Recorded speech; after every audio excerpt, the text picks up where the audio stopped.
வணக்கம். இன்னைக்கு ஒரு சூடான செய்தி. அது என்னன்னா, இதுவரைக்கும் எந்த கூட்டணியில சேரப்போகிறார் திருமதி பிரேமலதா விஜயகாந்த்ன்னு ரொம்ப நாளா எதிர்பார்ப்பு எல்லாருக்கும் இருந்தது. அந்த எதிர்பார்ப்புக்கு பதில் சொல்லியிருக்கிறாங்க திருமதி பிரேமலதா விஜயகாந்த் அவர்கள். சில நாட்களா கூட்டணி கணக்குகள் மாறுமா?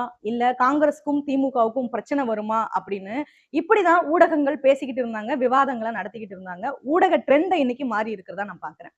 திமுக கூட்டணியில திருமதி பிரேமலதா விஜயகாந்த் இணைஞ்சத நான் எப்படி பார்க்கிறேன் அப்படின்னா, முழுக்க முழுக்க தந்திரமான ஒரு நடவடிக்கையா தான் பார்க்கிறேன். காரணம் என்னன்னா, தன் கட்சி அழிஞ்சுகிட்டு வருது. இதை எப்படியாவது தக்க வைக்கணும் அப்படின்னு திருமதி பிரேமலதா அவங்க நினைச்சாங்க. அதற்காக என்ன பண்றாங்கன்னா, தமிழ்நாடு முழுக்க சுற்றுப்பயணம் போனாங்க. அப்படி போனதன் அடிப்படையில தொண்டர்களை உற்சாகப்படுத்துனாங்க. கூட்டணி கட்சிகளையும் எதிர்பார்ப்போட இருக்கிற மாதிரியான ஒரு சூழலை தன்னை சுத்தி உருவாக்கி வச்சிருந்தாங்க. நடிகர் ஒருவர் கட்சி ஆரம்பிச்சா அந்த கவர்ச்சியில தான் விஜயகாந்தினுடைய கட்சி இருந்தது. எதிர்க்கட்சி வரிசை வரைக்கும் வந்தது. இப்ப அந்த இமேஜுக்கு ஒரு ஆபத்து வந்திருக்குன்னு புரிஞ்சுக்கிட்டாங்க. எப்படி அப்படின்னா, சில வருஷங்களுக்கு முன்னாடி புதிய கட்சிய இன்னொரு நடிகரான நடிகர் விஜய் வந்து கட்சி தொடங்கினார். திரு விஜயகாந்த் மாதிரியே விஜயும் களத்துக்கு வந்திருக்கிறார்.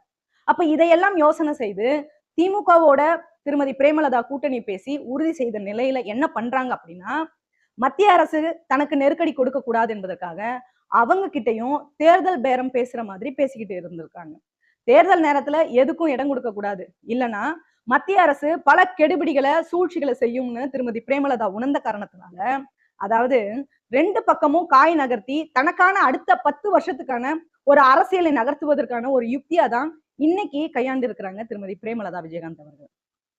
தனித்த அடையாளத்தோட இருப்போம்னு சொன்ன திரு விஜயகாந்தினுடைய கட்சி முதல்ல அதிமுகவோட கூட்டணி சேர்ந்து எதிர்கட்சி வரிசையில உட்கார்ந்தாங்க. இந்த வரலாறு எல்லாருக்குமே தெரியும். அதன் பிறகு கழுத தேய்ந்து கட்டெரும்பான கதையா அரசியல் என்ன செய்ய போகிறார் திருமதி பிரேமலதான்னு எல்லாருக்கும் ஒரு கேள்வி இருந்தது. பொதுவா திரு விஜயகாந்துக்கு ஜாதிகளை தாண்டி ஓட்டுகள் அதிகமா இருக்கு. சில நாட்களா தமிழ்நாட்டுல இருக்கக்கூடிய தெலுங்கு பேசுறவங்களுக்கு எதிரா ஒரு அரசியல் கிளப்பி இருக்கிறாங்க. அதை யார் பேசினா அப்படின்னா, நாம் தமிழர் கட்சி பேசிக்கிட்டு இருக்காங்க. அதனுடைய தலைமை ஒருங்கிணைப்பாளரான திரு சீமான் அவர்கள் பேசிட்டு இருக்காரு. என்ன பேசுறாரு அப்படின்னா, தெலுங்கர்களுக்கு இங்க வேலை இல்ல. பிற மொழியாளர்களுக்கு தமிழ்நாட்டுல என்ன வேலைன்னு கேட்கிறாரு. அவங்களுக்கு ஆட்சி அதிகாரம் வேணான்னு சொல்றாரு. எனக்கு தெரிஞ்சு தமிழ்நாட்டுல பிற மொழியாளர்களே 1 கோடிக்கு மேல இருப்பாங்க.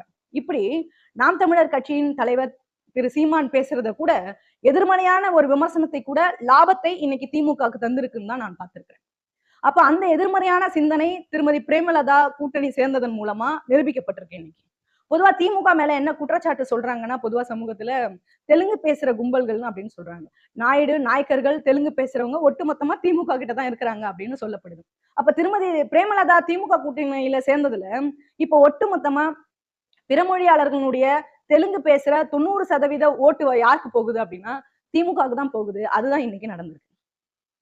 தன்னுடைய வெற்றியை திரு ஸ்டாலின் அவர்கள் தக்க வைப்பதற்காக வேலையை பார்த்திருக்கிறார் தான் நான் புரிஞ்சுக்கிறேன். ஒருவேளை திரு விஜயகாந்த் கட்சியான தேமுதிக திரு எடப்பாடி கூட்டணிக்கு போயிருந்தா இந்த தேர்தல்ல டஃபா தான் இருந்திருக்கும் அப்படின்னு நான் நினைக்கிறேன். ஆனா அதெல்லாம் இலகுவாகி இருக்குது இப்படியான ஒரு நடவடிக்கை.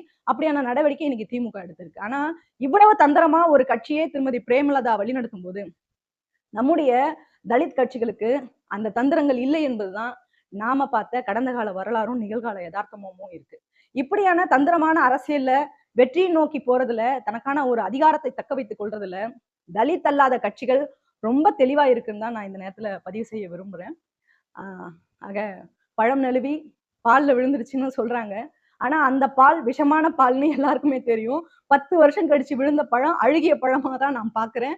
எது எப்படியோ வர இருக்கிற தேர்தல் எல்லாருக்கும் பதில் சொல்லும். தேர்தலுக்கு பிறகு இவங்களுடைய செயல்பாடுகள் என்னன்றதை தீர்மானிக்கும் அப்படின்னு நான் இதன் மூலமா தெரிவிச்சுக்கிறேன். நன்றி.